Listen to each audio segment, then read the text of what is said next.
وربك لا يؤمنون حتى يحكموك فيما شجر بينهم ثم لا يجدوا في أنفسهم حرجا مما قضيت ويسلموا تسليما ولو أنا كتبنا عليهم أن اقتلوا أنفسكم أو اخرجوا من دياركم ما فعلوه إلا قليل منهم ولو أنهم فعلوا ما يوعظون به لكان خيرا لهم وأشد تثبيتا وإذا لآتيناهم من لدنا أجرا عظيما وَلَهَدَيْنَاهُمْ صِرَاطًا مُسْتَقِيمًا صدق اللہ العظیم۔ جیسا کہ میں عرض کر چکا ہوں کہ منافقین پر جو سب سے زیادہ بھاری تین چیزیں تھیں، ان میں سے سب سے پہلی، اور عام طور پر اس کا صحیح اندازہ لوگوں کو نہیں ہے، وہ ہے اطاعت رسول۔ اللہ کی اطاعت وہ ایک کتاب کی اطاعت ہے۔ اللہ خود کوئی مشخص شخصیت کی حیثیت سے ہمارے سامنے موجود نہیں ہے، بالغیب ہے۔ ہمارے لیے رسول کی اطاعت بھی اس وقت اسی درجے میں ہے۔ رسول شخصاً ہمارے سامنے موجود نہیں ہے، یہ انسٹیٹیوشن ہے، اللہ کی اطاعت، رسول کی اطاعت۔ لیکن یہ جان لیجئے کہ اس وقت کے لوگوں کے لیے حضور صرف ایک انسٹیٹیوشن نہیں تھے، ایک شخص بھی تھے، اور وہاں کے لوگوں کے رشتے بھی تھے حضور کے ساتھ۔ کوئی حضور کا خسر ہے، خسر باپ کی جگہ ہوتا ہے، کوئی حضور کا داماد ہے، کوئی حضور کی بیوی ہے، رشتے ہیں۔ اب ظاہر بات ہے کہ ان کے لیے یہ بھی بڑا مشکل ہوتا تھا کہ وہ فرق کر سکیں کہ کس وقت ہمارا کیا معاملہ محمد الرسول اللہ کے ساتھ بحیثیت رسول ہو، اور کس وقت ایک شوہر کی حیثیت سے، یا ایک داماد کی حیثیت سے، یا ایک بھتیجے کی حیثیت سے، حضرت حمزہ کے جو بھتیجے ہیں۔ تو یہ تو معاملہ تھا مومنین صادقین کا، لیکن منافقین کا اس سے بڑھ کر معاملہ یہ تھا کہ ایک انسان کی اطاعت ہم کیوں کریں؟ اور یہی وہ چیز ہے کہ جو فتنہ انکار سنت اور انکار حدیث کی اصل جڑ اور بنیاد ہے۔ اباہ کرتی ہے طبیعت، جیسے کہ ان عورت کی طبیعت اباہ کرتی ہے کہ شوہر کی تابعداری کیوں کرے، آخر وہ بھی مکمل ہیومن بینگ ہے، مکمل انسان ہے، اس کے احساسات ہیں، تو آسان کام نہیں ہے کہ اس کو ریکنسائل کر سکیں۔ اسی طرح انسان کی اطاعت کرے، یہ بھی در حقیقت اس کو تسلیم کرنا، ذہناً ریکنسائل کرنا آسان نہیں۔ اور یہ چیز ظاہر بات ہے کہ جن کے دل میں یقین کھب جاتا تھا ان کے لیے آسان ہو جاتی تھی، جن کے دلوں میں یقین کی کمی تھی وہ پھر قدم قدم پر نوکنگ کرتی تھی، ان کی گاڑی چل نہیں پاتے تھے۔ اب فرمایا وَلَوْ أَنَّا كَتَبْنَا عَلَيْهِمْ، اگر ہم نے ان پر یہ فرض کر دیا ہوتا ان اقتلوا انفسکم کہ قتل کرو اپنے آپ کو، او اخرجوا من دیارکم یا نکلو اپنے گھروں سے، ما فعلوہ الا قلیل منہم نہ کرتے یہ کام ان میں سے مگر سوائے چند کے، ولو انہم فعلوا ما یوعظون اور اگر وہ کرتے جس چیز کی کہ ان کو نصیحت کی جا رہی ہے، لکان خیرا لہم یہی ان کے لیے بہتر ہوتا، واشد تثبیتا اور ان کی ثبات ایمان اور ثبات قلب اسی کے اندر ہوتی ہے۔ وَإِذًا لَآتَيْنَاهُم مِّن لَّدُنَّا أَجْرًا عَظِيمًا اور اس صورت میں ہم انہیں اپنے پاس سے بہت بڑا اجر دیتے، وَلَهَدَيْنَاهُمْ صِرَاطًا مُسْتَقِيمًا اور انہیں ہدایت فرما دیتے سیدھی راہ کی طرف۔ اس میں اکثر حضرات نے تو اس کو جو الفاظ ہیں ظاہری انہی پر محمول کیا ہے، اور اس میں بھی کوئی قباحت نہیں ہے، اللہ ہمارا خالق ہے، اگر اللہ حکم دے کہ اپنے آپ کو قتل کرو، خودکشی کرو تو ہمیں کرنی ہوگی، اگر اللہ ہمیں حکم دے اپنے گھروں سے نکل جاؤ تو نکلنا ہوگا۔ تو اس میں ایک اشارہ یہ ہو سکتا ہے کہ جیسے جو تاریخ بنی اسرائیل میں ہم دیکھ آئے ہیں، وہاں یہ تھا کہ جن لوگوں نے بچڑے کی پرستش کی تھی ان کو جو مرتد ہونے کی سزا دی گئی تھی، اس کے لیے الفاظ یہی آئے تھے ان اقتلوا انفسکم، قتل کرو اپنے آپ کو۔ مراد یہ ہے کہ تم اپنے قبیلے کے ان لوگوں کو قتل کرو جنہوں نے اس گناہ کبیرہ کا ارتکاب کیا ہے۔ تو شاید چونکہ منافقین کا معاملہ چل رہا ہے، اور منافقین کے ساتھ اکثر و بیشتر ایسا ہوتا تھا کہ ان کے خاندان والے، رشتہ دار، ان کے گھرانے والے ان کے ساتھ شامل ہو جاتے تھے حمایت کے اندر، تو یہاں بتایا جا رہا ہے کہ بجائے اس کے کہ ان کی حمایت کرو، ہونا تو چاہیے اس کے بالکل برعکس، اور وہ یہ کہ تم اپنے اندر سے خود دیکھو کون ہیں کہ جو منافق ہیں، کہ جو اصل میں آستین کے سانپ ہیں۔ اگر اللہ تعالیٰ نے تمہیں حکم نہیں دیا ہے، اگر اللہ تعالیٰ یہ حکم بھی دے سکتا تھا کہ ہر قبیلہ، ہر گھرانہ اپنے ہاں کے منافقین کو خود قتل کرے، یہ تو حضرت عمر رضی اللہ تعالیٰ عنہ نے اپنی اس ایمان کی غیرت کے اندر، غیرت ایمانی کے اندر قتل کیا، اور اس پر انہیں غصہ آیا، اس لیے کہ بہرحال وہ ان کے اپنے خاندان کے لوگ تو نہیں تھے، لیکن یہ کہ اللہ تعالیٰ اگر یہ حکم دیتا تو یہ بھی تمہیں کرنا چاہیے تھا، لیکن یہ کہ اللہ کے علم میں ہے کہ تم میں سے بہت کم لوگ ہوتے کہ جو اس حکم کی تعمیل کر سکتے، اور اگر کر گزرتے ما یوعظون بہ لکان خیرا لہم واشد تثبیتا واذا لآتیناہم من لدنا اجرا عظیما ولہدیناہم صراطا مستقیما۔ اب اس کے بعد یہ اطاعت رسول کے موضوع پر جو عظیم ترین آیت ہے قرآن کی وہ آ رہی ہے۔ وَمَن يُطِعِ اللَّهَ وَالرَّسُولَ، اور جو کوئی اطاعت کرے گا اللہ کی اور رسول کی صلی اللہ علیہ وسلم،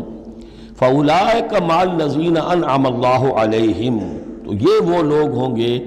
جنہیں معیت حاصل ہوگی ان کی جن پر اللہ کا انعام ہوا،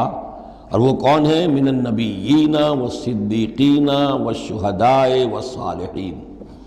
یعنی انبیاء کرام اور صدیقین اعظام اور شہداء کرام اور صالحین، وحسن اولئک رفیقا، اور یہ لوگ تو بہت ہی اچھے ہیں رفاقت کے لیے۔ یعنی اللہ اور اس کے رسول کی اطاعت کرنے والوں کا پھر شمار ان لوگوں کے زمرے میں ہوگا، وہ جو سورہ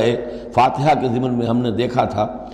کہ اہدنا الصراط المستقیم صراط الذین انعمت علیہم، وہ کون لوگ ہیں انعمت علیہم، اس کی تفسیر ہے یہ۔ فاولئک مع الذین انعم اللہ علیہم من النبیین والصدیقین والشہداء والصالحین، ایک بیس لائن ہے، صالح مسلمان،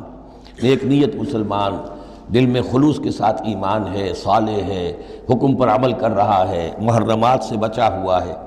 اب اوپر اٹھے گا تو ایک اونچا درجہ ہے شہداء کا، اس سے بھی اونچا درجہ ہے صدیقین کا، اس سے بھی اونچا درجہ ہے انبیاء کا۔ اب انبیاء کا درجہ تو رک جائے گا، اس لیے کہ وہ تو ایک وہبی چیز ہے، کسبی چیز نہیں تھی، لیکن یہ دو درجے تو ابھی موجود ہیں کہ انسان اپنی ہمت سے جتنی محنت کرے، جتنی کوشش کرے، وہ شہادت اور صدیقیت کے مراتب تک فائز ہو سکتا ہے۔ یہ مضمون پوری وضاحت کے ساتھ آئے گا سورہ حدید میں انشاءاللہ۔ ذالک الفضل من اللہ وکفی باللہ علیما، اور یہ اللہ تعالیٰ کا بڑا فضل ہے جن لوگوں کو آخرت میں ان کی معیت حاصل ہو جائے۔ وتوفنا مع الابرار، اے اللہ ہمیں موت دیجو اپنے ابرار بندوں کے ساتھ۔ تو واقعہ یہ ہے ذالک الفضل من اللہ وکفی باللہ علیما، یہ تو اللہ کا بہت بڑا فضل ہے، اور اللہ کافی ہے ہر شے کے جاننے کے لیے، یعنی کون کس استعداد کا حامل ہے، کون کس قدر و منزلت کا حامل ہے، اللہ خوب جانتا ہے۔ اب آ رہی ہے دوسری چیز، قتال فی سبیل اللہ، جو بڑا سخت امتحان تھا مادی اعتبار سے۔ اطاعت رسول جو ہے وہ زیادہ تر ایک نفسیاتی ایک مرحلہ تھا، نفسیاتی الجھن تھی، لیکن یہ تو ظاہر بات ہے کہ خالص محسوس شے، مادی شے، جان کا خطرہ، مال کا خطرہ۔ یا ایھا الذین آمنوا خذوا حذرکم، اے اہل ایمان اپنے تحفظ کا سامان لے لیا، اپنے ہتھیار لے لیا کرو۔ فانفروا ثبات او انفروا جمیعا، اس کے بعد خواہ تم ٹکڑیوں کی شکل میں نکلو اور خواہ فوج کی شکل میں، یعنی دو طرح کے معاملات ہوتے تھے۔ کبھی حضور صلی اللہ علیہ وسلم چھوٹے چھوٹے آپ گروپ بھیجتے تھے، جیسے کہ غزوہ بدر سے پہلے 8، کبھی یہ کہ پوری فوج لے کر جیسے غزوہ بدر میں آپ گئے، غزوہ احد میں آئے، تو ان میں سے جو شکل بھی ہو نکلو اللہ کی راہ میں۔ وَإِنَّ مِنْكُمْ لَمَن لَيُبَطِّئَنَّ، تم میں سے کچھ لوگ ایسے ہیں جو دیر لگا دیتے ہیں، تاخیر کرتے ہیں، حکم ہو گیا ہے، نکلنا ہے، فلاں وقت ہے، کوچ ہوگا، اب وہ اس میں ڈھیل برت رہے ہیں، ابھی تیاری ہو رہی ہے، اور پھر بہانہ بنا دیں گے کہ بس ہم تیاری کر ہی رہے تھے، اب نکلنے ہی والے تھے، اور وہ منتظر رہتے ہیں کہ کوئی فیصلہ ہو چکے، تو اس وقت پھر ہم کہیں گے کہ ہم تو نکلنے والے تھے کہ یہ فیصلہ ہمیں پہنچ گیا کہ جنگ کا تو فیصلہ ہی ہو گیا۔ فَإِنْ أَصَابَتْكُمْ مُصِیبَةٌ، پھر اگر تمہیں کوئی مصیبت پیش آ جائے، اب بہرحال مسلمانوں کو جنگ میں نکلے ہیں تو کوئی تکلیف پیش آ جائے، کوئی نقصان ہو، کوئی وقتی طور پر ہزیمت ہو جائے، قَالَ، تو وہ کہے گا قد انعم اللہ علی اذ لم اکن معہم شہیدا، میں تو اللہ نے بڑا انعام کیا، بڑا کرم کیا، جو میں نہیں گیا، میں رہ گیا، میری فلاں جو ضرورت تھی وہ میرے لیے رحمت بن گئی، وہ میرا جو اونٹ گم ہوا تھا اس وقت کہیں وہ اگر میرے پاس موجود ہوتا تو میں بھی وہاں پر خراب ہوتا، یہ تو مجھ پر تو اللہ کا بڑا کرم ہوا ہے کہ میں اس جنگ میں، اس مارکے میں جانے سے بچ گیا۔ وَلَئِنْ أَصَابَكُمْ فَضْلٌ، اور اگر تمہیں کوئی فضل پہنچ جائے اللہ کی طرف سے، فتح ہو جائے اور تم یعنی کامرانی کے ساتھ واپس آؤ اور تم مال غنیمت لے کر آؤ، من اللہ، اللہ کی طرف سے فضل مل جائے، لیقولن، اس وقت پھر وہ حسرت کے ساتھ کہے گا کہ لم تکن بینکم وبینہ مودۃ، بالکل ایسے جیسے تمہارے اور اس کے درمیان کوئی دوستی اور مروت اور مودت ہے ہی نہیں۔ یا لیتنی کنت معہم فافوز فوزا عظیما، ہائے کاش کہ میں بھی ان کے ساتھ گیا ہوتا تو یہ بڑی کامیابی مجھے بھی حاصل ہو جاتی۔ یہ ان کا کردار ہے جس کا کہ نقشہ کھینچ دیا گیا۔ فَلْيُقَاتِلْ فِي سَبِيلِ اللَّهِ الَّذِينَ يَشْرُونَ الْحَيَاةَ الدُّنْيَا بِالْآخِرَةِ، بس جو لوگ دنیا کی زندگی کو آخرت کے عوض فروخت کرنے کے لیے تیار ہیں انہیں لازماً قتال کرنا چاہیے اللہ کی راہ میں۔ فَلْيُقَاتِلْ فِي سَبِيلِ اللَّهِ الَّذِينَ يَشْرُونَ الْحَيَاةَ الدُّنْيَا بِالْآخِرَةِ، جنہوں نے تو یہ طے کر لیا ہے کہ ہم نے آخرت قبول کی، دنیا ہم دیتے ہیں۔ اب ان کے لیے تو پھر کوئی اس میں ہچکچاہٹ نہیں ہونی چاہیے، اگر انہوں نے واقعی یہ سودا اللہ سے کیا ہے تو پھر یہ کہ انہیں تو اللہ کی راہ میں جنگ کے لیے نکلنا چاہیے۔ وَمَن يُقَاتِلْ فِي سَبِيلِ اللَّهِ، اور جو کوئی بھی اللہ کی راہ میں قتال کرے گا،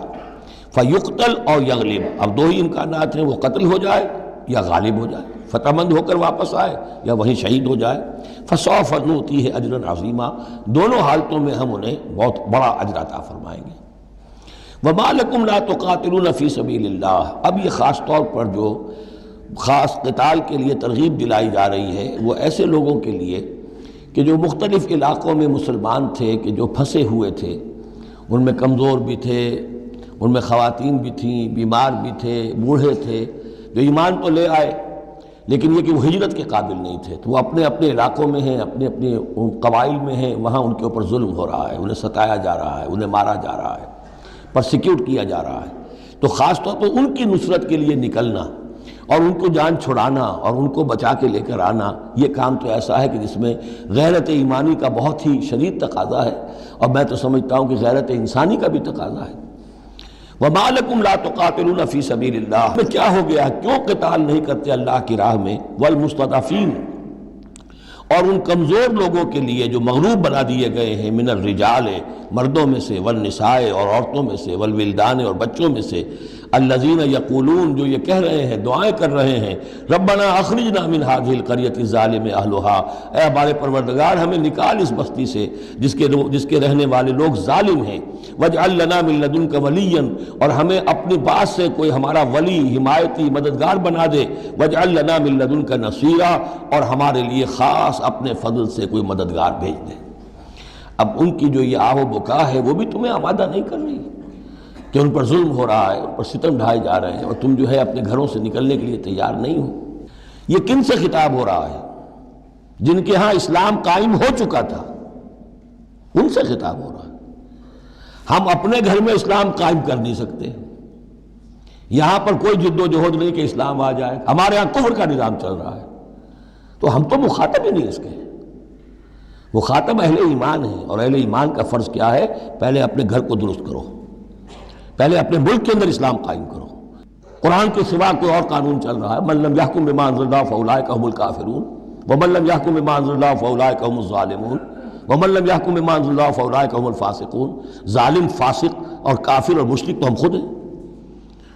تو یہ آیت اپنی جگہ ہے، ہر چیز کو اس کے کانٹیکسٹ کے اندر رکھنا چاہیے۔ الذین آمنوا یقاتلون فی سبیل اللہ، جو لوگ ایمان والے ہیں وہ قتال کرتے ہیں اللہ کی راہ میں۔ والذین کفروا یقاتلون فی سبیل الطاغوت، اور جو لوگ کافر ہیں وہ بھی قتال کر رہے ہیں، جنگ تو وہ بھی کر رہے ہیں، ابو جہل بھی تو لشکر لے کر آیا تھا، وہ طاغوت کی راہ میں قتال کر رہے ہیں۔ فقاتلوا اولیاء الشیطان، تو قتال کرو، جنگ کرو شیطان کی ساتھیوں سے، شیطان کے حمایتیوں سے، حزب الشیطان سے۔ ان کید الشیطان کان ضعیفا، یقیناً شیطان کی چال بڑی کمزور ہے، دکھائی دیتی ہے بڑی زوردار، بڑی باروب، لیکن یہ کہ اگر مرد مومن کھڑے ہو جائیں تو پھر اس کے اندر معلوم ہو جاتا ہے کہ پھسپسی چال ہے۔ الم تر الی الذین قیل لهم کفوا ایدیکم واقیموا الصلاۃ وآتوا الزکاۃ، ذرا تم نے دیکھا نہیں ان لوگوں کی طرف جن سے کہا گیا تھا کہ اپنے ہاتھوں کو بندھے رکھو، روکے رکھو، اور نماز قائم کرو اور زکوٰۃ دو۔ یہ ہے کہ جو مکے کے اندر حکم تھا 12 برس تک، مکے میں جب مسلمانوں پر ظلم و ستم توڑا جاتا تھا، انہیں ستایا جا رہا تھا، تو بہت سے مسلمان تھے جوش میں بھی اور یقیناً خلوص کے ساتھ ہوش مند ہو کر بھی کہ ہمیں اپنے ان بھائیوں کی مدد کرنی چاہیے، اب یہ سمیہ ہمارے سامنے جو ہے، جو کچھ ہو رہا ہے اس کے ساتھ، ہماری نگاہوں کے سامنے یاسر کے ساتھ جو کچھ ہو رہا ہے، حضور ہمیں اجازت دیجیے۔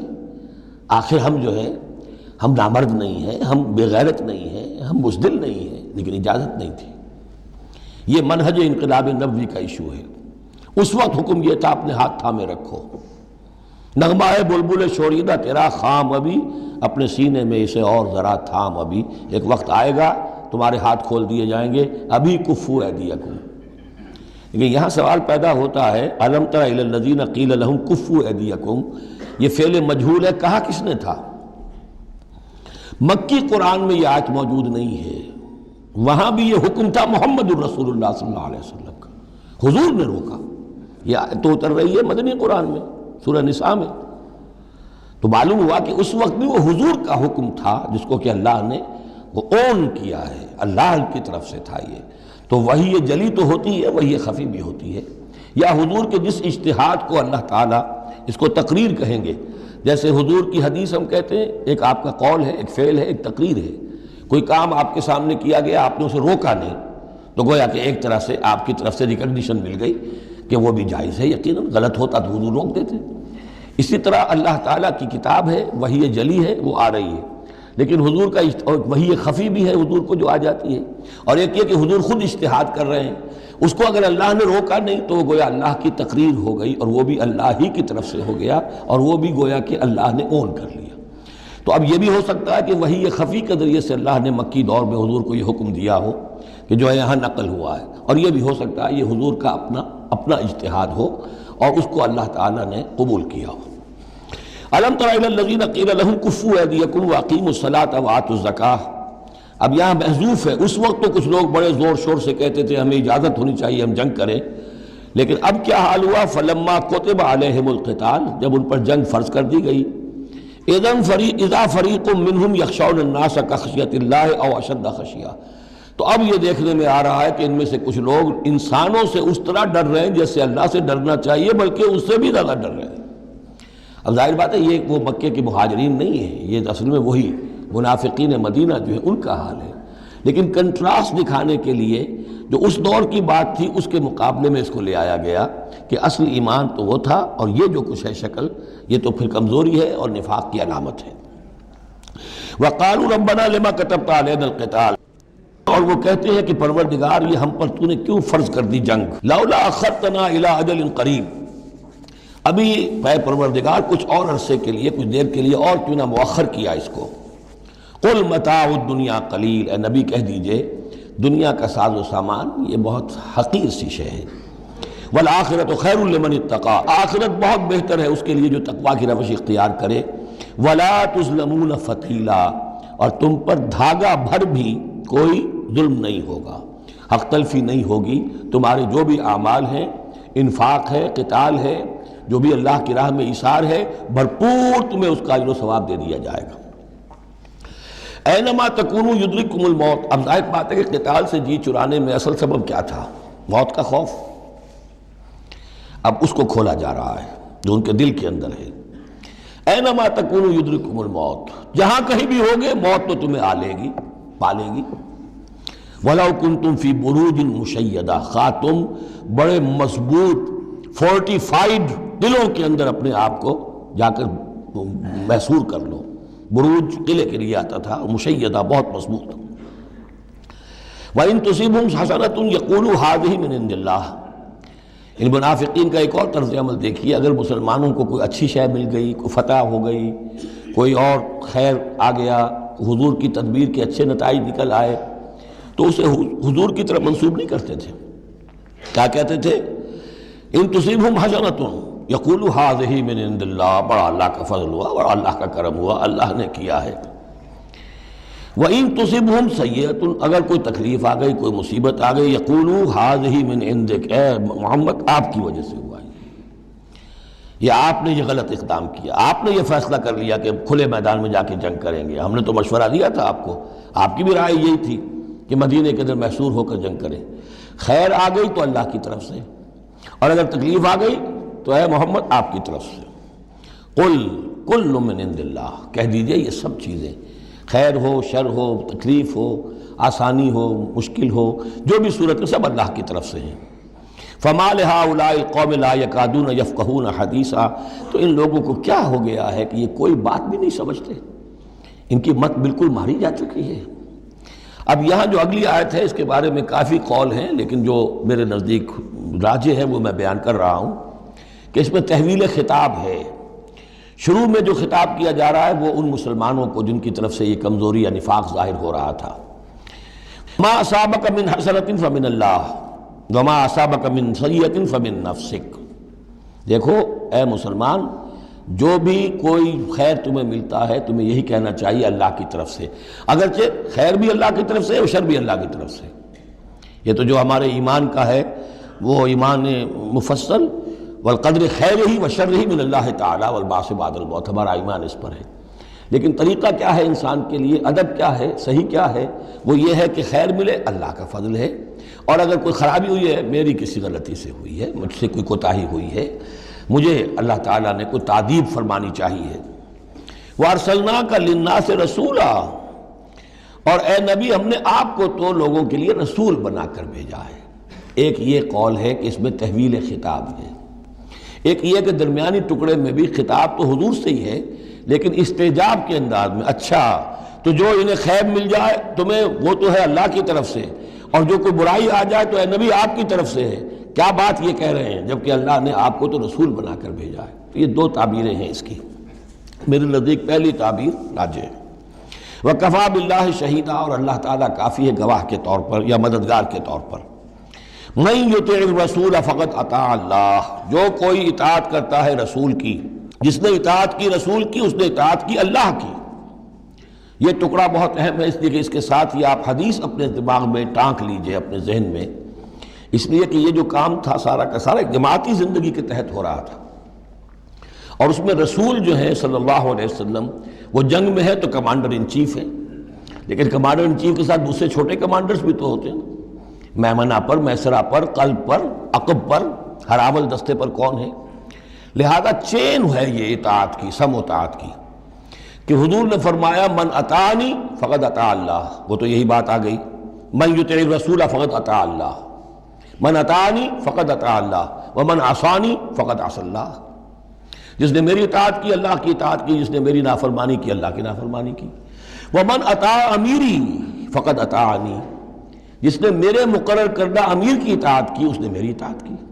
ومن عصى امیری فقد عصانی، اور جس نے میرے معین کردہ امیر کی مخالفت کی یا اس کی نافرمانی کی اس نے میری نافرمانی کی۔ تو یہ چین چلے گی اوپر سے نیچے تک، جو بھی جماعت ہوگی، لشکر ہوں گے، اس میں جو ہے رینکس ہوں گے، اس میں کارڈرز ہوں گے، اسی طریقے سے یہ سم و طاعت جو ہے اس کی ایک زنجیر چلتی چلی جائے گی۔ وَمَن تَوَلَّىٰ فَمَا أَرْسَلْنَاكَ عَلَيْهِمْ حَفِيظًا، اب جو اس سے منہ موڑ دیں، روگردانی کریں، تو اے محمد صلی اللہ علیہ وسلم ہم نے آپ کو ان پر داروغہ بنا کر یا ذمہ دار بنا کر نہیں بھیجا ہے، وہ پھر اپنا معاملہ اللہ کے ہاں جا کر وہ خود اس کا محاسبہ جو ہے فیس کریں گے۔ وَيَقُولُونَ طَاعَةٌ، اور ان منافقوں کا حال یہ ہے کہ آپ کے سامنے تو کہتے ہیں طاعہ، ٹھیک ہے آپ نے جو فرمایا قبول ہے، ہم اس پر عمل کریں گے۔ فَإِذَا بَرَزُوا مِنْ عِنْدِكَ، جب آپ کے پاس سے جاتے ہیں، بَيَّتَ طَائِفَةٌ مِّنْهُمْ غَيْرَ الَّذِي تَقُولُ، اور اب ان میں سے ایک گروہ جو ہے وہ جا کر ایسے مشورے آپس میں شروع کر دیتا ہے جو خلاف ہے اس کے جو وہ وہاں کہہ کر گئے ہیں۔ سامنے تو ہو گئی، بعد میں جا کر جو ہے ریشہ دوانی، سازش۔ واللہ یکتب ما یبیتون، اور اللہ لکھ رہا ہے، نامہ اعمال ان کا تیار ہو رہا ہے، وہ جو بھی مشورے کرتے ہیں۔ فاعرض عنہم، تو اے نبی ان سے اعراض کیجئے، ان کو دفع کیجئے، چشم پوشی کیجئے، یہ کوئی نقصان نہیں پہنچا سکیں گے۔ اس میں بھی مصلحت یہ ہے کہ ابھی ان کے خلاف اقدام کرنا خلاف مصلحت ہے۔ جیسے ایک دور میں فرمایا گیا کہ ابھی فاعفوا واصفحوا، ان یہودیوں کو ذرا ابھی ان کی شرارتوں پر نکیر نہ کیجئے، جو کہہ رہے ہیں صبر کیجئے، اس لیے کہ ابھی اسی کے اندر مصلحت ہے کہ ابھی یہ محاذ نہ کھولا جائے۔ اسی طرح ان کے بارے میں کہا کہ آرزنو، ابھی ذرا کچھ عرصے کے لیے، یہاں الفاظ تو نہیں ہے وہ عرصے کے لیے لیکن نتیجے کے طور پر، اس لیے کہ غزوہ تبوک کے بعد پھر حضور نے ان پر گرفت شروع کی، تو وقت آ گیا کہ اس کے بعد ان کے پردے چاک کر دیے گئے، جو پردے پڑے رہے تھے اب تک وہ پردے اٹھا دیے گئے تھے۔ فاعرض عنہم وتوکل اللہ، اور آپ اللہ پر توکل کیجئے، وکفیٰ باللہ وکیلا، اللہ کافی ہے سہارے کے طور پر۔ یعنی ان کی یہ ریشہ دوانیاں، ان کے یہ مشورے، ان کی یہ سازشیں، یہ سب جو ہے پادر ہوا ہیں، اور یہ سب نسیاں منسیہ ہو جائیں گی، آپ فکر نہ کیجئے۔ افلا یتدبرون القرآن، تو کیا یہ لوگ قرآن پر تدبر نہیں کرتے؟ پڑھتے تو ہیں، میں نے آپ سے کہا نا نمازیں تو وہ پڑھتے تھے۔ جو بھی منافق تھا اسے اس وقت نماز تو پڑھنی پڑتی تھی، ورنہ تو مسلمان نہ مانا جاتا۔ آج تو مسلمان مانے جانے کے لیے نماز ضروری نہیں ہے، اس وقت تو ضروری تھی، بلکہ عبداللہ ابن ابی تو پہلی صف میں ہوتا تھا، اور جمعے کے روز تو خاص طور پر حضور کے خطبے سے پہلے کھڑا ہو جاتا تھا اور اعلان کرتا تھا، لوگوں توجہ سے سنو، یہ اللہ کے رسول ہیں، اپنی چودراہٹ کے اظہار کے لیے کہ میں یہاں کا چودھری ہوں۔ تو وہ نمازیں تو پڑھتے تھے، قرآن سنتے تھے، لیکن افلا یتدبرون القرآن، قرآن پر تدبر نہیں کرتے۔ یہ قرآن ان کے سروں پر سے گزر رہا ہے، یا ان کے ایک کان سے داخل ہو کر دوسرے کان سے نکل رہا ہے۔ وَلَوْ كَانَ مِنْ عِنْدِ غَيْرِ اللَّهِ، اگر یہ اللہ کے سوا کسی اور کے پاس سے آیا ہوتا، لَوَجَدُوا فِيهِ اخْتِلَافًا كَثِيرًا، تو اس میں بہت سے تضادات وہ پاتے۔ اس پر غور کرو گے، یہ بڑا مربوط کلام ہے، اس کا پورا فلسفہ جو ہے بہت منطقی طور پر مربوط ہے، اس کے اندر کہیں کوئی تضاد نہیں ہے۔ وَإِذَا جَاءَهُمْ أَمْرٌ مِّنَ الْأَمْرِ، انہی منافقین کا ایک اور روش، جب ان کے پاس کوئی خبر پہنچتی ہے کسی بات کی، من الامن او الخوف، امن کے بارے میں یا خوف کے بارے میں، کہیں سے خبر آ گئی کہ فلاں قبیلہ چڑھائی کرنے کی تیاری کر رہا ہے، حملہ کرے گا، اذاعوا بہ، تو وہ اس کو پھیلا دیتے ہیں، نشر کر دیتے ہیں، عام کر دیتے ہیں، تاکہ لوگوں میں خوف اور ہراس پیدا ہو جائے۔ یہ اسی سے اذاع کا لفظ آج کل بنا ہوا ہے، ریڈیو کو، نشر کو، براڈ کاسٹنگ کے لیے یہ لفظ ہے عربی کا، جدید عربی کا۔ اذاعۃ الجمہوریۃ المتحدۃ العربیہ، یہ جو ریڈیو ہے، this radio of United Arab republic,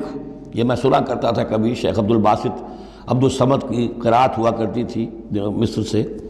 تو وہ اذاعۃ الجمہوریۃ المتحدۃ العرب، تو یہ جو ہے وہ اذاع اب نشر کرنے کے لیے، اذاعوا بہ، وہ اس کو نشر کر دیتے ہیں۔ وَلَوْ رَدُّوهُ إِلَى الرَّسُولِ، اگر وہ اس کو لوٹاتے رسول کی جانب کہ حضور یہ خبر آئی ہے، اس طرح کی اطلاع آئی ہے، وَإِلَىٰ أُولِي الْأَمْرِ مِنْهُمْ، یا جو اور اولو الامر ہے، بہرحال اوس کے سردار ہیں، سعد ابن عبادہ ہیں، ان تک بات پہنچا دیں، اس خزرج کے سردار، یا اوس کے سردار ہیں سعد ابن معاذ، ان تک پہنچا دیں۔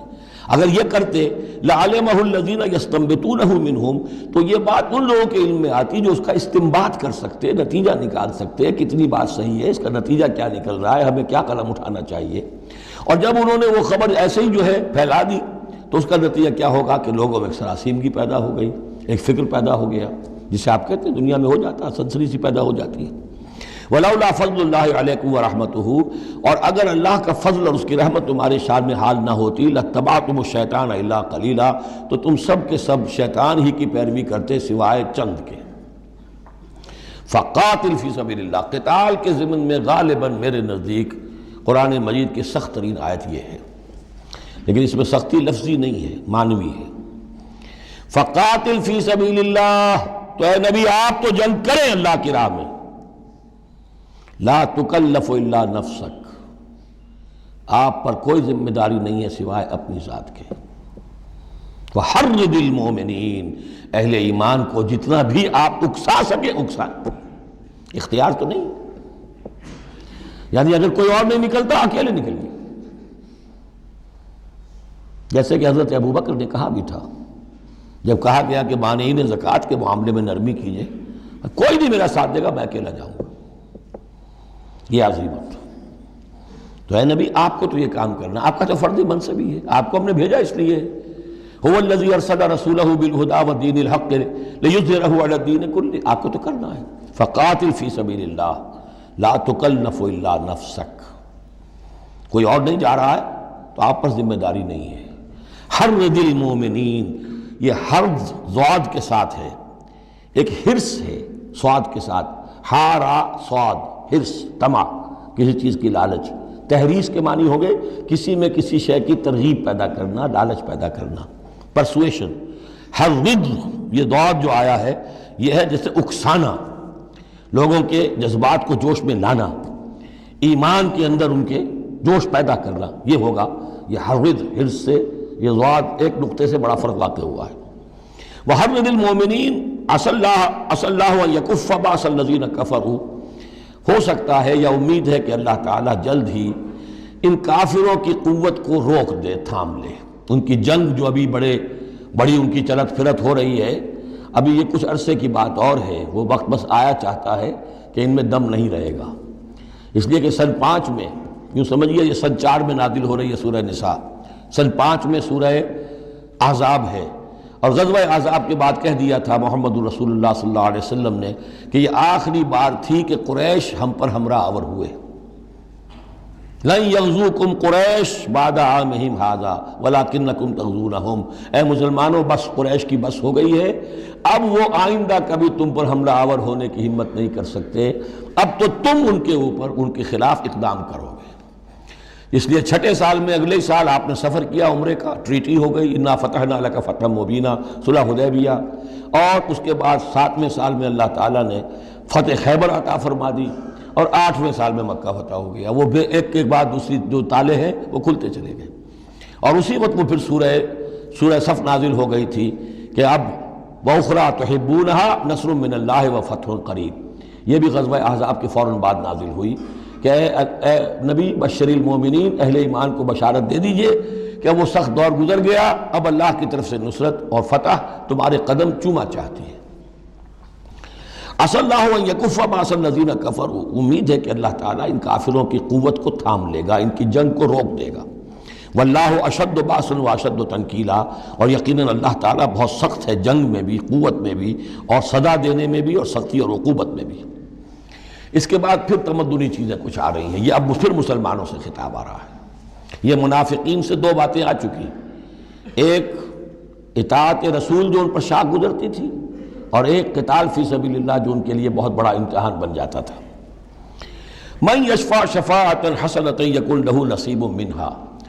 انسانی معاشرے کے اندر سفارش کرنا کسی کے لیے یہ بھی ایک اس کا لازمی سا حصہ ہوتا ہے۔ کوئی شخص ہے، اس کی کوئی احتیاج ہے، آپ جانتے ہیں کہ نیک آدمی ہے، صحیح آدمی ہے، بے روپیہ نہیں ہے، دوسرے شخص کو جانتے ہیں کہ وہ اس کی مدد کر سکتا ہے، آپ جا کر اس کے لیے کہیں کہ اس کی مدد کی جائے، میں اس کو جانتا ہوں، یہ کوئی پروفیشنل بیگر نہیں ہے۔ یا اسی طرح کا معاملہ، کوئی مقدمے کا مسئلہ ہے، آپ کے علم میں کچھ حقائق ایسے ہیں کہ جو فائل کے اوپر جو پولیس نے جو بھی کر رکھی ہے کارروائی، وہ دھوکہ دینے والے ہیں، ڈیسیونگ ہے، تو آپ جاتے ہیں کسی کے پاس اور کہتے ہیں کہ یہ بات یوں ہے، تو یہ کوئی بری بات نہیں ہے۔ اچھائی کے لیے، نیکی کے لیے، بھلائی کے لیے، خیر کے لیے، عدل کے لیے، انصاف کے لیے اگر سفارش کی جائے تو اس میں کوئی حرج نہیں، بلکہ اس سے اللہ تعالیٰ ثواب عطا فرمائے گا۔ من یشفع شفاعۃ حسنۃ، جو کوئی سفارش کرتا ہے اچھی،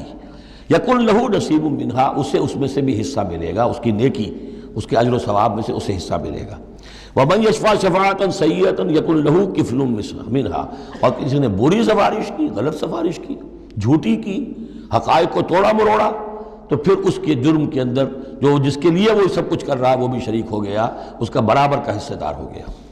واللہ وکان اللہ علی کل شیء مقیتا، اور یقیناً اللہ تعالیٰ ہر شے پر قوت رکھنے والا ہے۔ ایک اور بات، معاشرے کے اندر گریٹنگز کا معاملہ ہوتا ہے، جب ملیں تو آپس میں کس طریقے سے کوئی سلام کریں، یا کیا گڈ مارننگ کہیں، کیا کہیں، صباح الخیر اور مساء الخیر کہیں، کیا کہیں، اس کا بھی اصول اللہ تعالیٰ نے بتایا کہ اس کا قاعدہ کیا ہے۔ وَإِذَا حُيِّيتُم بِتَحِيَّةٍ فَحَيُّوا بِأَحْسَنَ مِنْهَا أَوْ رُدُّوهَا، جب تمہیں کوئی دعا دی جائے، اصل میں عربوں کے ہاں چونکہ یہ رواج تھا حیاک اللہ، حیاک اللہ، حیاک اللہ، اللہ جو ہمارے ہاں سرائے کے علاقے میں حیاتی ہوئے، تمہاری عمر بڑھے، اللہ تعالیٰ عمر زیادہ کرے، تو یہ وہ انداز ان کا تھا کہ حیاک اللہ، تو اسی سے جو بھی گریٹنگز ہیں ان کے لیے لفظ تحیہ بن گیا ہے۔ اذا حییتم بتحیۃ، جب تمہیں کوئی دعا دی جائے تو پھر تم بھی دعا دو بأحسن منہا، اس سے بہتر۔ السلام علیکم کے جواب میں السلام علیکم ورحمۃ اللہ اضافہ کر کے دیجئے، لوٹائیے۔ اور ردوہا، کم سے کم اتنی تو کرو کہ برابر جو ہے وہ بات اس کو لوٹا دو۔ ان اللہ کان علی کل شیء حسیبا، یقیناً اللہ تعالیٰ ہر چیز کا حساب کرنے والا ہے۔ یہ چھوٹی چھوٹی چیزیں بھی جو ہیں ان کی بھی اہمیت ہے، آداب ہیں، انسانی زندگی کے اندر اور معاشرتی زندگی میں حسن پیدا ہوتا ہے، اس سے آپس کی محبت پیدا ہوتی ہے۔ اللہ لا الہ الا ہو، اللہ وہ ہے کہ جس کے سوا کوئی معبود نہیں۔ لَيَجْمَعَنَّكُمْ إِلَىٰ يَوْمِ الْقِيَامَةِ لَا رَيْبَ فِيهِ، وہ لازماً جمع کرے گا تمہیں قیامت کے دن، جس میں کوئی شک نہیں۔ ومن اصدق من اللہ حدیثا، اور اللہ سے بڑھ کر اپنی بات میں سچا کون ہوگا۔ اب یہ منافقین سے پھر اگلی بات شروع ہو رہی ہے، اور یہ ہے تیسری بات، ہجرت۔ وہ لوگ کہ جو قدرت رکھنے کے باوجود، مقدرت رکھنے کے باوجود ہجرت نہیں کر رہے تھے۔ یعنی ایک تو وہ ہے جو بیمار ہیں، بوڑھے ہیں، راستہ نہیں چل سکتے، راستہ انہیں آتا نہیں ہے، عورتیں ہیں، ان کا معاملہ تو پہلے آ چکا، ان کے لیے تو تمہیں قتال کرنا چاہیے تاکہ انہیں چھڑاؤ وہاں سے۔ ایک وہ ہے جو کہ اپنے ان کافر قبیلوں کے اندر، اپنی ان بستیوں کے اندر آرام سے رہ رہے ہیں، اور وہ ہجرت نہیں کر رہے، جبکہ ہجرت اب فرض کر دی گئی تھی۔ اور ہجرت فرض کیوں کر دی گئی تھی یہ بھی سمجھ لیجئے، اس لیے کہ جب حضور کی دعوت اور تحریک جو ہے وہ اس مرحلے میں آ گئی کہ اب قتال چاہیے، تو اب ظاہر بات ہے کہ جو offensive لینا ہے باطل کے خلاف، جو اقدام کرنا ہے، تو جتنی بھی اویلیبل طاقت ہے اسے ایک مرکز پہ آنا ضروری ہے۔ اگر منتشر پڑے رہی طاقت ساری تو پھر یہ ہے کہ وہ آپ کی کامیابی کا امکان کم ہے۔ اب تو جتنی بھی آپ کو مین پاور اللہ نے فراہم کی ہے اب تک، اس سب کو بلاؤ ایک مرکز پہ ہو تاکہ پوری قوت کے ساتھ ایک جگہ سے فیصلہ کن اقدام کیا جا سکے، یہ اس کی حکمت ہے۔ تو جو ہجرت ہوئی تھی پہلے مکی دور میں، جو حبشہ کی تھی، وہ آپشنل تھی، وہ تو صرف اجازت تھی ہجرت کی، اس کا حکم نہیں تھا۔ ہجرت مدینہ کا حکم تھا۔ اب جو لوگ ہجرت نہیں کر رہے ان کا ذکر ہے، ان منافقوں کا کہ جو اس بنا پر منافق قرار پائے کہ وہ ہجرت نہیں کر رہے۔ فما لکم فی المنافقین فئتین، اور تمہیں کیا ہو گیا ہے ایسے منافقوں کے بارے میں، یہ بات آگے واضح ہو جائے گی کہ کن منافقین کا تذکرہ ہے یہ۔ تم دو گروہوں میں تقسیم ہو گئے ہو، یعنی کچھ لوگ ان کی حمایت کرتے نہیں، بھائی ٹھیک ہے کوئی بات نہیں، ان کے ساتھ کوئی نرمی ہونی چاہیے، آخر ایمان تو لائے تھے نا، اب نہیں ہجرت کر سکے۔ اور کچھ لوگ جو ہے وہ اللہ کے حکم کے معاملے میں سختی سے عمل کرنا چاہتے ہیں۔ تو اے مسلمانوں تمہیں کیا ہو گیا، ان کے بارے میں دو گروہوں میں کیوں تقسیم ہو گئے ہو؟ واللہ ارکسہم بما کسبوا، اللہ نے تو ان کے کرتوتوں کے سبب ان کو الٹ دیا، یعنی ان کا ہجرت نہ کرنا در حقیقت ثبوت ہے اس بات کا کہ ایمان سلب ہو گیا ان کا۔ ہاں کوئی مجبوری ہوتی، عذر ہوتی تو بات اور تھی۔ اتریدون ان تہدوا من اضل اللہ، کیا تم چاہتے ہو کہ ان کو ہدایت دے دو جن کی کہ گمراہی پر اللہ کی طرف سے مہر تصدیق ثبت ہو چکی ہے؟ وَمَن يُضْلِلِ اللَّهُ فَلَن تَجِدَ لَهُ سَبِيلًا، اور جس کی گمراہی پر اللہ کی طرف سے آخری مہر تصدیق ثبت ہو چکی ہو، پھر تم اس کے لیے کوئی راستہ نہ پاؤ گے۔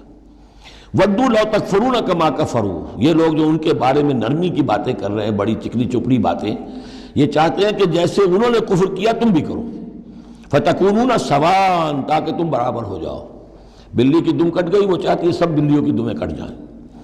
فَلَا تَتَّخِذُوا مِنْهُمْ أَوْلِيَاءَ، تو اب ان کو اپنا دوست مت سمجھو، اپنا حمایتی مت جانو، حَتَّى يُهَاجِرُوا فِي سَبِيلِ اللَّهِ، جب تک کہ وہ ہجرت نہ کرے اللہ کی راہ میں۔ یہ گویا کہ اب لٹمس ٹیسٹ ہے ان کے ایمان کا، ہجرت نہیں کرتے تو گویا کہ مومن نہیں ہے، منافق ہے۔ وَإِن تَوَلَّوْا، اور اگر وہ پیٹ موڑ لیں، ہجرت نہ کریں، فَخُذُوهُمْ، پکڑو انہیں، وَاقْتُلُوهُمْ، قتل کرو انہیں، حیث وجدتموہ، جہاں پاؤ۔ یعنی پھر وہ کافروں کے حکم میں ہیں، چاہے وہ کلمہ پڑھتے ہوں، لیکن اگر ہجرت نہیں کر رہے ہیں، جو ہجرت فرض کر دی گئی ہے ان پر، اگر وہ نہیں کر رہے ہیں تو گویا کہ وہ کافروں کے حق میں ہیں، اسی کے حکم میں ہیں، انہیں پکڑو، قتل کرو جہاں پاؤ۔ وَلَا تَتَّخِذُوا مِنْهُمْ وَلِيًّا وَلَا نَصِيرًا، ان میں سے کسی کو بھی اپنا ولی اور مددگار مت بناؤ۔ إِلَّا الَّذِينَ يَصِلُونَ إِلَىٰ قَوْمٍ، اب اس میں استثناء ہے، ایک ایسے قبیلے میں اس قسم کے منافق مسلمان موجود ہیں کہ جن سے آپ کی صلح ہے، قبیلے کی قبیلہ صلح، تو ظاہر بات ہے کہ اس صلح کو وہ یہ صلح ان کو بھی کور کر رہی ہے جو اس میں ہے منافق۔ إِلَّا الَّذِينَ يَصِلُونَ إِلَىٰ قَوْمٍ بَيْنَكُمْ وَبَيْنَهُمْ مِيثَاقٌ، سوائے ان کے کہ جن کا تعلق ہو ایک ایسی قوم سے، ایسے قبیلے سے کہ جن کے اور تمہارے درمیان کوئی معاہدہ ہے، اور یا دوسری شکل کیا ہے، اور جاؤکم حسرت صدورہم، یا ایسے لوگ بھی ہوتے تھے جو آئے تمہارے پاس اور ان کے دل جو ہیں بڑے تھوڑے ہو گئے ہیں، تنگ ہو گئے ہیں، ان یقاتلوکم او یقاتلوا قومہم، ان میں اتنی جرت نہیں رہی ہے کہ وہ آپ کے ساتھ ہو کر اپنی قوم کے خلاف لڑے، یا اپنی قوم کے ساتھ ہو کر آپ کے خلاف لڑے۔ مسلمانوں، اب چونکہ انسانی معاشرے میں ہر سطح کے لوگ ہوتے ہیں اور ہر حال میں رہے ہیں، ہر دور میں رہے، ہر دور میں رہیں گے، تو یہ گویا کہ تو مینول آف ریولوشن ہے، ریولوشنری اسٹرگل کے اندر اس طرح کی سچویشنز آئیں گی، ہر قسم کے انسان ہوں گے۔ کچھ ایسے کمزور لوگ تھے، وہ کہتے تھے بھائی ہمارے لیے لڑنا بھڑنا مشکل نہیں ہے، نہ مشکل ہے، نہ تو ہم اپنی قوم کے ساتھ ہو کر مسلمانوں سے لڑیں گے، نہ مسلمانوں کے ساتھ ہو کر اپنی قوم سے لڑیں گے۔ ان کے بارے میں بھی کہا کہ ان کو بھی دفع کرو، ان کو بھی قتل نہ کرو، ان کو بھی چھوڑ دو، ان کی بھی جاں بخشی کرو۔ تو دو استثناء آ رہے ہیں. ایک تو استثناء کن سے ہے کہ جن کے ساتھ، جن کے قبیلے کے ساتھ تمہارا معاہدہ ہے اس کے منافقین کے اوپر وہ حکم نہیں آئے گا خذوہم واقتلوہم حیث ثقفتموہم کہ انہیں پکڑو اور قتل کرو جہاں پاؤ.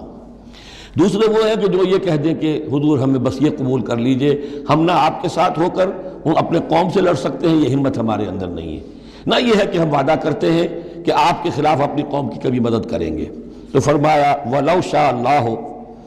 اگر اللہ چاہتا لَسَلَّطَكُمْ عَلَيْكُمْ فَلَقَاتَلُوكُمْ، یہ بھی تو ہو سکتا تھا کہ اللہ انہیں تمہارے خلاف مسلط کر دیتا اور وہ تمہارے خلاف قتال کرتے. فَإِنِ اعْتَزَلُوكُمْ فَلَمْ يُقَاتِلُوكُمْ، اب اگر انہوں نے تمہیں چھوڑ دیا اور تم سے جنگ نہیں کر رہے ہیں، وَأَلْقَوْا إِلَيْكُمُ السَّلَامَ، اور تمہاری طرف وہ صلح پیش کر رہے ہیں، فَمَا جَعَلَ اللَّهُ لَكُمْ عَلَيْهِمْ سَبِيلًا، تو ایسے لوگوں کے خلاف اقدام کرنے کی اللہ نے تمہیں اجازت نہیں دی ہے. تو سمجھتے جائیے اس بات کو کہ جو منافق ہیں ان میں سے عام قاعدہ یہ ہے کہ اب جو بھی اقدام ان کے خلاف ہوگا انہیں پکڑو اور قتل کرو، وہ کافروں کے حکم میں ہے اگر وہ ہجرت نہیں کر رہے. اللہ یہ نمبر ایک کہ ان کے قبیلے سے تمہارا معاہدہ ہے تو وہ کور کر جائے گا ان کو. دوسرا یہ کہ وہ آ کر اگر یہ کہہ دے کہ ہم نیوٹرل ہو جاتے ہیں بالکل، تب بھی انہیں چھوڑ دو. تیسرا ایک اور کیا، ستجدون آخرین، تم پاؤ گے ایک اور قسم کے لوگوں کو، یریدون ان یامنوکم و یامنوا قومہم، وہ بھی کہتے تو یہ چاہتے ہیں کہ تم سے بھی امن میں رہیں، اپنی قوم سے بھی امن میں رہیں، اس میں نہیں آنا چاہتے جھگڑے میں. کلما ردوا الی الفتنۃ ارکسوا فیہا، لیکن جب کہیں کوئی آزمائش کا وقت آتا ہے تو وہ اس کے اندر اوندھے ہو جاتے ہیں. جب دیکھتے ہیں کہ ہماری قوم کا پلڑا بھاری ہے تو مسلمانوں کے ساتھ جو ہے وہ جنگ کرنے کے لیے بھی تیار ہو جاتے ہیں کہ اب تو فتح ہماری ہونے والی ہے تو مال غنیمت میں سے ہمیں بھی حصہ مل جائے گا. فَإِن لَمْ يَعْتَزِلُوكُمْ، تو ایسے لوگ اگر تم سے علیحدہ نہیں رہتے، باز نہیں رہتے تمہارے خلاف لڑنے سے، وَيُلْقُوا إِلَيْكُمُ السَّلَامَ، اور اگر تمہارے سامنے صلح پیش نہیں کرتے، وَيَكُفُّوا أَيْدِيَهُمْ، اور اپنے ہاتھ نہیں روکتے، فَخُذُوهُمْ، تو پکڑو انہیں، وَاقْتُلُوهُمْ، اور قتل کرو انہیں، حَيْثُ ثَقِفْتُمُوهُمْ، جہاں بھی کہیں پاؤ. یعنی اگر غداری انہوں نے کہی ہے، ایک وعدہ کیا تھا اس کے خلاف کیا ہے، تو پھر یہ وہ جو امان تھی وہ ختم ہو گئی. وَأُولَٰئِكُمْ جَعَلْنَا لَكُمْ عَلَيْهِمْ سُلْطَانًا مُبِينًا، ایسے لوگوں کے خلاف ہم نے تمہیں سند اور قوت عطا کر دی ہے کہ تم اس کے خلاف کھلا اقدام کر سکتے ہو. اب ایک اور معاشرتی مسئلہ آ رہا ہے، کیونکہ یہ جو اب چل رہی تھی یوں سمجھیے نا کہ پورے عرب کے اندر اب تو بھٹی دہک گئی ہے، جنگیں ہو رہی ہیں، جگہ جگہ ہو رہی ہیں، مارکے ہو رہے ہیں. ہمارے پاس تاریخ میں جو لکھے آئے ہیں سیرت میں تو بڑے بڑے مارکے ہیں جن میں کہ حضور شریک رہے. لیکن یہ کہ یہ تو ایک چومکھی سی جنگ تھی جو چل رہی تھی مسلمان. اس سے آپ کو اندازہ ہو رہا ہے ان آیات سے کہ اصل سچویشن جو ہے وہاں کی سوشل سچویشن اور ٹرائبل جو ان کا معاشرہ تھا اس میں کیا کیا پرابلمز تھے. اب اس میں یہ ہے کہ فرض کیجئے کسی شخص نے کسی مسلمان کو مار دیا، لیکن یہ اس نے کہا کہ میں نے تو مارا نہیں، میرے اتفاق سے میں نے تو تیر چلایا تھا کسی جانور پر، کسی ہرن پر لگ گیا. اس کو ہو سکتا ہے، یہ ممکن ہے. تو اب کسی مسلمان کا مسلمان کو قتل کرنا دو طرح کا ہے، قتل خطا اور قتل عمد. اس کا کیا حکم ہے؟ ما کان للمؤمن ان یقتل مؤمنا الا خطا، کسی مومن کے لیے یہ روا نہیں ہے کہ مومن کو قتل کرے مگر خطا کے طور پر. نشانہ چوک گیا، کسی کو جان لگا، اب گاڑی ہے، ایکسیڈنٹ ہو گیا، آپ چلا رہے تھے، کوئی اس کے نیچے آ گیا، مر گیا، آپ تو اسے مارنا نہیں چاہتے تھے. چنانچہ سعودی عرب میں یہ بھی اسی بد کے تحت یہ فیصلے ہوتے ہیں اس کے ایکسیڈنٹس کے، اس قانون قتل خطا کے تحت. وہ قانون کیا ہے؟ وَمَنْ قَتَلَ مُؤْمِنًا خَطَأً، اور جو شخص کسی مومن کو قتل کر دے قتل خطا غلطی سے، فَتَحْرِيرُ رَقَبَةٍ مُؤْمِنَةٍ، تو ایک مسلمان غلام کی گردن کا آزاد کرانا، وَدِيَةٌ مُسَلَّمَةٌ إِلَىٰ أَهْلِهِ، اور دیت خون بہا اس مقتول کا اس کے گھر والوں کو ادا کرنا لازم ہے. الا ان یصدقوا، الا یہ کہ وہ معاف کر دیں، خون بہا دینا ہوگا. یعنی قتل خطا کے بدلے میں آپ قتل نہیں کریں گے. قتل عمد کی جزا میں قتل ہے، لیکن یہ کہ قتل خطا میں قتل نہیں ہوگا. قتل کی جگہ کیا ہوگا؟ ایک تو خون بہا، اور نمبر دو یہ کہ یہ جو گناہ ہو گیا تم سے سرزد، اس کے لیے گناہ کے اثر کو ختم کرنے کے لیے اللہ نے ایک حق اپنا رکھ دیا کہ ایک غلام کو آزاد کرو. فَإِن كَانَ مِن قَوْمٍ عَدُوٍّ لَكُمْ، اور اگر وہ مسلمان تھا ایک ایسے قبیلے سے کہ جو تمہارا دشمن قبیلہ ہے، تھا مسلمان اور تمہارے ہاتھوں مارا گیا ہے غلطی سے،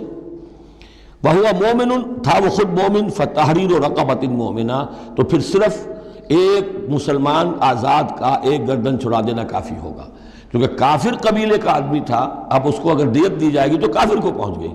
وہ تو اس کے گھر والے کافر ہیں، دیت یہاں معاف ہو گئی، لیکن یہ ہے کہ اس کو جو ایک غلام کو آزاد کرنا جو اللہ کا حق تھا وہ برقرار رہے گا۔ وَإِن كَانَ مِن قَوْمٍ بَيْنَكُمْ وَبَيْنَهُم مِيثَاقٌ، اور اگر وہ ہو ایسے قوم سے، ایسے قبیلے سے کہ تمہارے اور اس کے درمیان، اس کے قبیلے کے درمیان معاہدہ ہے، فَدِيَةٌ مُسَلَّمَةٌ، تو پھر وہی حکم آ جائے گا کہ دیت بھی دینی پڑے گی، حوالے کرنی ہوگی، الی اہلہ، اس کے گھر والوں کی طرف، اس کے وارثوں کو، وتحریر رقبۃ مومنہ، اور ایک مومن کی گردن، ایک مومن جو ہے کہ جو مومن غلام ہو اس کا آزاد کرنا بھی ہوگا۔ فَمَن لَّمْ يَجِدْ، تو جو یہ نہ پائے، یعنی یہ جو اب دو حق ہو گئے، ایک ہے دیت، وہ تو مقتول کے جو ورثہ ہے ان کا ہے، اس میں تو معافی نہیں ہو سکتی، البتہ اللہ نے جو رکھا ہوا ہے کہ ایک مومن غلام کو آزاد کیا جائے، اگر کسی کے اندر اتنی مقدرت نہیں ہے تو اللہ نے نرمی کر دی اپنے حق میں، فَمَن لَّمْ يَجِدْ فَصِيَامُ شَهْرَيْنِ مُتَتَابِعَيْنِ، جس کے پاس اتنا پیسہ نہیں ہے کہ کوئی مسلمان غلام کو خریدے اور آزاد کرے، تو وہ 2 مہینے کے پے بپے متواتر روزے رکھے، توبۃ من اللہ، یہ اللہ کی طرف سے اس کے جرم کا کفارہ بن جائے گا، اس کے توبہ کے قبول کا ذریعہ بن جائے گا، وکان اللہ علیما حکیما، اور یقیناً اللہ تو علیم اور حکیم ہے۔ اب آ رہا قتل عمد، ومن یقتل مؤمنا متعمدا، اور جو کوئی قتل کرے گا کسی مومن کو جان بوجھ کر قتل عمد، فجزاہ جہنم خالدا فیہا، اس کا بدلہ تو جہنم ہے جس میں وہ ہمیشہ ہمیشہ رہے گا،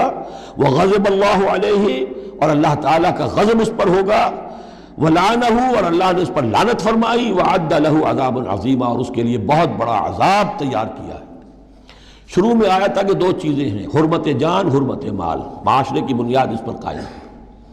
لہذا یہ کہ ایک مسلمان کا قتل کر دینا بھی اللہ کے ہاں کتنا بڑا ہے۔ آگے چل کر سورہ مائدہ میں اس سے بھی آگے آ گیا، فَكَأَنَّمَا قَتَلَ النَّاسَ جَمِيعًا،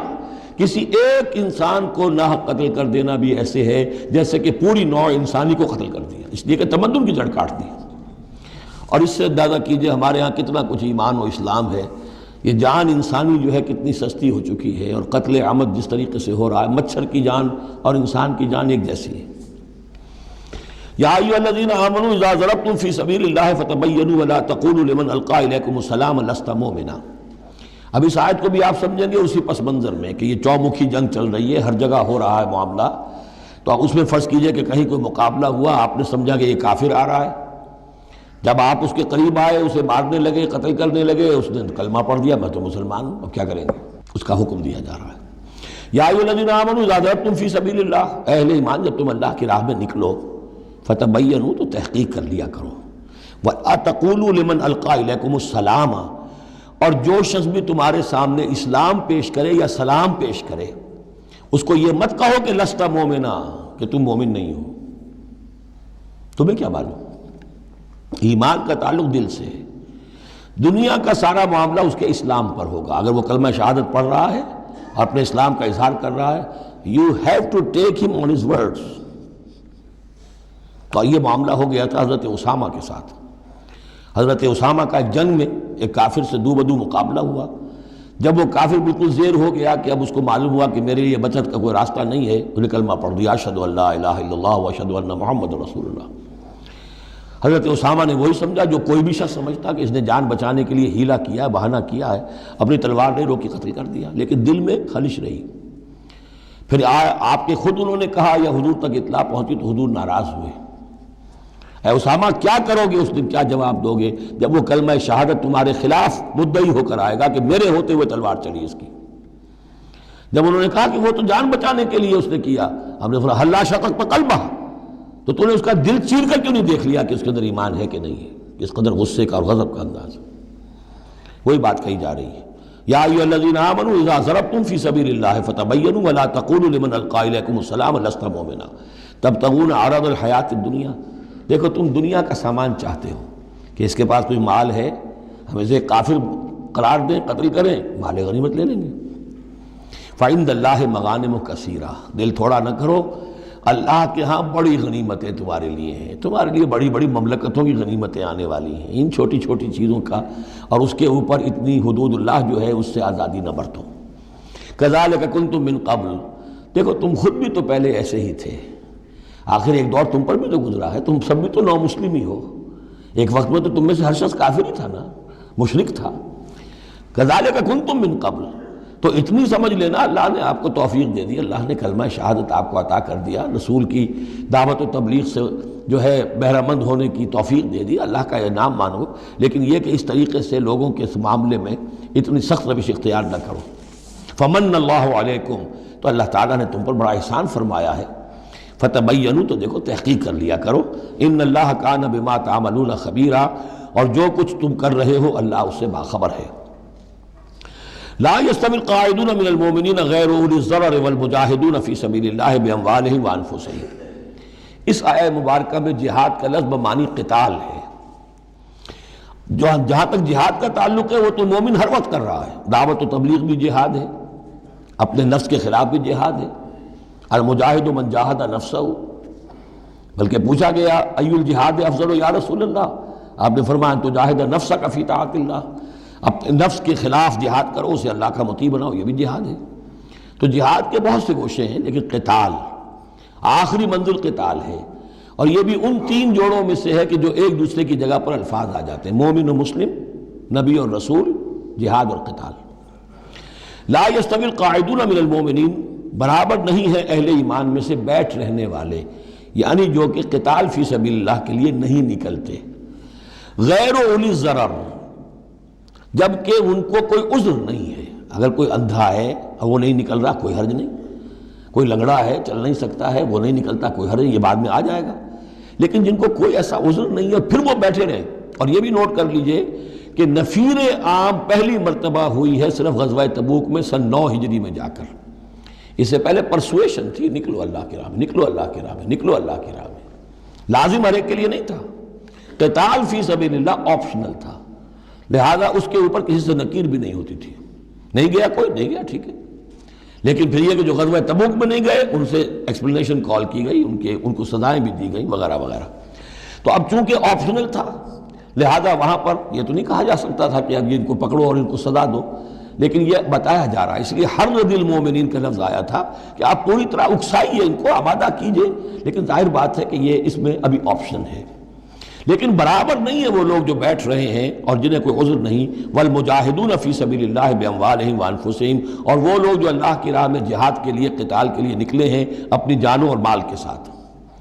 فضل اللہ المجاہدین باموالہم وانفسہم علی القاعدین درجہ، اللہ نے فضیلت دی ہے مجاہدین کو جو اپنے مال اور جان سے جہاد کرنے والے ہیں، بیٹھ رہنے والوں پر ایک بہت بڑا درجہ، درجتاً یہ جو تنکیر آئی ہے برائے تفخیم ہے، بہت بڑا درجہ۔ وَكُلًّا وَعَدَ اللَّهُ الْحُسْنَىٰ، اور چونکہ یہ فرض نہیں، نفیر عام نہیں، لہذا فرمایا گیا سب کے لیے اللہ کی طرف سے اچھا وعدہ ہے، جو نہیں نکلا چونکہ ابھی وہ فرض ہے نہیں، لازم کیا نہیں گیا ہے، تو ان کے لیے بھی اللہ تعالیٰ کی طرف سے اگر انہوں نے اتنی ہمت نہیں کی ہے، وہ کم تر مقام پر قانے ہو گئے تو ٹھیک ہے، لیکن اللہ تعالیٰ کی طرف سے ان کے اوپر کوئی گرفت نہیں ہوگی۔ وَكُلًّا وَعَدَ اللَّهُ الْحُسْنَىٰ وَفَضَّلَ اللَّهُ الْمُجَاهِدِينَ عَلَى الْقَاعِدِينَ أَجْرًا عَظِيمًا، لیکن فضیلت دی ہے اللہ تعالیٰ نے مجاہدین کو بیٹھ رہنے والوں پر اجر عظیم، درجات منہ ومغفرۃ ورحمہ، یہ درجات ہوں گے اللہ کی طرف سے اور اس کی طرف سے مغفرت اور رحمت، وَكَانَ اللَّهُ غَفُورًا رَحِيمًا، اور یقیناً اللہ تعالیٰ غفور الرحیم ہے۔ إِنَّ الَّذِينَ تَوَفَّاهُمُ الْمَلَائِكَةُ ظَالِمِي أَنفُسِهِمْ، اب یہ آ گئے وہ لوگ کہ جو عذر کے بغیر وہ ہجرت نہیں کر رہے تھے، اپنے گھروں میں بیٹھے ہوئے اپنی قوم میں یا مکے میں۔ ان الذین توفاهم الملائکۃ ظالمی انفسہم، یقیناً وہ لوگ کہ جو وفات دیں گے انہیں فرشتے اس حال میں کہ وہ اپنی جانوں پر ظلم کر رہے تھے، یعنی ہجرت نہیں کی تھی انہوں نے، رسول کے حکم کی اطاعت نہیں کی تھی، آخر موت تو آنی ہے، تو جب فرشتے ان کی روح قبض کرتے ہیں، قالوا فیما کنتم، تو وہ ان سے کہتے ہیں یا کہیں گے یہ آپ کس حال میں تھے، آپ نے ایمان کا دعویٰ کیا، محمد رسول اللہ نے ہجرت کا حکم دیا، کیا ہوا آپ کو، کیوں آپ نے ہجرت نہیں کی؟ قالوا كنا مستضعفین فی الارض، تو وہ کہیں گے ہمیں دبا لیا تھا لوگوں نے، ہم مجبور ہو گئے تھے، کیا کریں، ہم معذور تھے۔ قالوا الم تکن ارض اللہ واسعہ، وہ فرشتے کہیں گے کیا اللہ کی زمین واسع نہیں ہے، وسیع نہیں ہے، کھلی نہیں ہے، کشادہ نہیں ہے؟ فتہاجروا فیہا، کہ تم اس پہ ہجرت کرتے۔ فاولئک مأواہم جہنم، تو یہ وہ لوگ ہیں جن کا ٹھکانہ جہنم ہے، وساءت مصیرا، اور وہ بہت بری جگہ ہے ٹھہرنے کی۔ الا المستضعفین من الرجال، ہاں ایسے لوگ جو واقعتاً جن کو اب چینز پہنا دی گئی ہوں، زنجیروں میں جکڑ کر جن کو کہ گھروں میں رکھا گیا، ان کا معاملہ ہو رہا ہے کہ جنہیں دبا دیا گیا ہو۔ مستضعفین من الرجال والنساء، اور عورتیں، ان کے لیے تنہا سفر کرنا، ایسے بھی عورتیں تھیں جن تنہا ہجرت کی ہے لیکن ہر ایک کے لیے تو نہیں۔ والولدان، اور بچے، لا یستطیعون حیلۃ، کہ نہ ان کے پاس کوئی تدبیر ہے، ولا یہتدون سبیلا، نہ وہ راستہ جانتے ہیں۔ فاولئک عسى اللہ ان یعفو عنہم، تو یہ وہ لوگ ہیں کہ اللہ تعالیٰ ان کو معاف فرمائے گا۔ اگر عذر تھا، مجبوری تھی، نہیں جا سکتے تھے،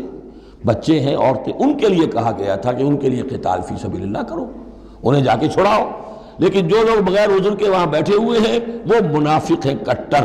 ان سے تمہارا کوئی تعلق نہیں جب تک کہ وہ ہجرت نہ کریں، بلکہ وہ قتال کے معاملے میں بالکل کفار کے برابر ہیں۔ الا المستضعفین من الرجال والنساء والولدان لا يستطيعون حیلۃ ولا يهتدون سبیلا فاولئک عسى الله ان يعفو عنهم وكان الله عفوا غفورا، اور اللہ تعالیٰ بخشنے والا اور معاف فرمانے والا ہے۔ ومن يهاجر في سبيل اللہ، اور جو کوئی ہجرت کرے گا اللہ کی راہ میں، یجد فی الارض مراغما کثیرا وسعا، وہ زمین میں پائے گا کشادگی بہت بڑی اور وسعت۔ ان ارضی واسعۃ فإیایا فاعبدون، سورہ عنکبوت میں آپ پڑھیں گے، میری زمین بڑی کشادہ ہے، اگر یہاں اللہ کی بندگی نہیں کر سکتے تو کہیں اور چلے جاؤ۔ ومن یہاجر فی سبیل اللہ یجد فی الارض مراغما کثیرا وسعا ومن یخرج من بیتہ مہاجرا، اور اس کے ساتھ ساتھ یہ بھی سمجھ لو جو شخص اپنے گھر سے نکل کھڑا ہوا ہجرت کے لیے، الی اللہ ورسولہ، اللہ اور اس کے رسول کی طرف، دولت کے لیے نہیں۔ یہ حدیث نبوی جو ہے کہ ایک شخص وہ ہے جو ہجرت کرتا ہے کسی عورت سے نکاح کے لیے، ایک شخص وہ ہے جو دولت کے لیے کرتا ہے، وہ نہیں۔ فہجرتہم الی ما ہاجر الیہ، اس کی ہجرت اس میں شمار ہوگی۔ جس نے اللہ اور اس کے رسول کی طرف ہجرت کی خلوص نیت کے ساتھ، گھر سے نکل کھڑا ہوا، ثم یدرکہ الموت، پھر اسے موت نے آ لیا، وہ نہیں پہنچ سکا مدینہ منورہ، حضور کے قدموں تک رسائی نہیں ہو سکی، بمصطفیٰ برسا خیش راہ کے دی ہم اوست، اس تک نہیں ہو سکا، فقد وقع اجرہ علی اللہ، تو اس کا اجر اللہ کے ذمے ثابت ہو گیا۔ یعنی وہ نیت کر کے نکل آیا خلوص نیت کے ساتھ، اللہ اور اس کے رسول کے حکم سمجھ کر وہ نکل آیا ہے، دارالہجرت تک نہیں پہنچ پایا، درمیانی میں کہیں اس کی موت واقع ہو گئی، فقد وقع اجرہ علی اللہ، اللہ کے ذمے اس کا اجر جو ہے وہ اللہ کے ذمے ثابت ہے۔ وَكَانَ اللَّهُ غَفُورًا رَحِيمًا، اور یقیناً اللہ تعالیٰ غفور ہے، بخشنے والا، اور رحیم ہے، رحم فرمانے والا۔ بارک اللہ لی و لکم فی القرآن العظیم۔